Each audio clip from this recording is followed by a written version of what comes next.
Guarantee ನ್ಯೂಸಿನ Radha ಹಿರೇಗೌಡರಿಗೆ special thanks ಅನ್ನ ಹೇಳ್ಬೇಕು. ಯಾಕೆ ಅಂತಂದ್ರೆ ಆ ಮಾಜಿ ಗ್ರಾಮ ಪಂಚಾಯತಿ ಅಧ್ಯಕ್ಷ ಕೇಶವಮೂರ್ತಿ ಗೌಡ ಬಳಿ ನಿಜವನ್ನ ನೀವು ಕಕ್ಸಿದ್ದೀರಾ.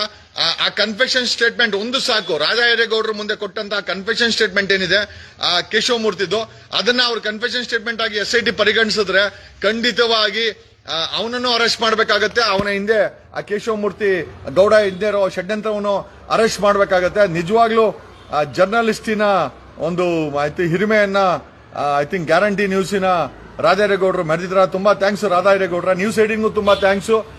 ಬಟ್ ಆದ್ರೆ ಸಾಯಂಕಾಲ ಆದ್ರೆ ನಿಮ್ಮ ಕಂತೆ ಪುರಾಣಗಳನ್ನ ಬಡ್ಕೊಳೋ ಅಂತ ಪಬ್ಲಿಕ್ ಟಿವಿ ರಂಗಣ್ಣ ಏನಾಯ್ತು ರಂಗಣ್ಣ?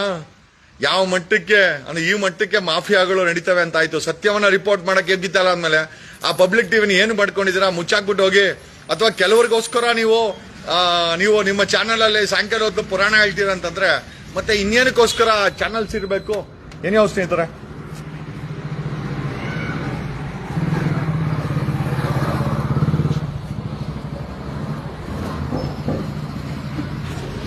ಸಾರಿ, ಥ್ಯಾಂಕ್ ಯು. ಏನೋ ಧರ್ಮಸ್ಥಳ ಬೆಳ್ತಂಗಡಿ ಪೊಲೀಸರು ಸಂಪೂರ್ಣ ದಾಖಲೆಗಳನ್ನು ನಾಶ ಮಾಡಿದ್ದಾರೆ. ಈಗ ಹೇಗೆ ರಿಕವರಿ ಮಾಡಬೇಕು, ಇದ್ರ ಮೇಲೆ ಏನ್ ತನಿಖೆ ಮಾಡಬೇಕು, ವೆರಿ ವೆರಿ ಸೆನ್ಸಿಟಿವ್ ಇನ್ಫಾರ್ಮೇಶನ್ ಸುಟ್ಟಾಕಿದ್ದಾರೆ ಬೆಳ್ತಂಗಡಿ ಪೊಲೀಸರು. 15 ವರ್ಷದ ಸಂಪೂರ್ಣ ಧರ್ಮಸ್ಥಳ ದಾಖಲೆಗಳನ್ನ ಬೆಂಕಿ ಹಾಕಿದ್ದಾರೆ, ನಾಶ ಮಾಡಿದ್ದಾರೆ, ಡೆಸ್ಟ್ರಾಯ್ ಮಾಡಿದ್ದಾರೆ ಅಂತ ರಿಪೋರ್ಟ್ ಕೊಟ್ಟಿದ್ದಾರೆ. ಏನ್ರಿ ಇದು?